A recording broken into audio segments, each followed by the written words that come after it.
Bunaqa kitoblarni o'qimang. Bo'lmasam sizda ham mana shu bolalarga o'xshagan bitta suhbat eshitdim. Ya'ni Temurbek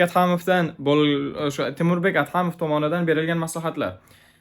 Ya'ni u kishi nima dedi? Factfulness kitobini o'qimang. O'qimang. Hech qanaqa manipulyatsiya haqidagi kitoblarni o'qimang. U kishi faqat factfulness haqida gapirdi.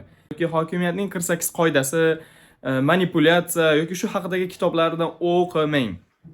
Toki siz o'zingizni diningiz haqida, o'zingizni tarixingiz haqida, millatingizni tarixi haqida biror nimani bilmagunizcha. Ya'ni sizning maqsadingiz nima? Millatingizdagi o'rningiz nima?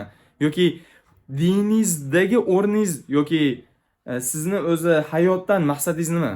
O'shani aniq anglab yetib olmaguningizcha siz bunaqa kitoblarni o'qimang. Bo'lmasam sizda ham mana g'oya, fikr yoki hozir jamiyatimizda ko'ryapmiz, shunaqa g'oyalar keng tarqalib ketib qoladi. Undan avval har bitta kitobdan o'zga kerak bo'lgan informatsiyani filtrlab olish uchun eng birinchi bo'lib diningizni tarixini, millatingizni tarixini, davlatingizni tarixini o'rganishingiz kerak.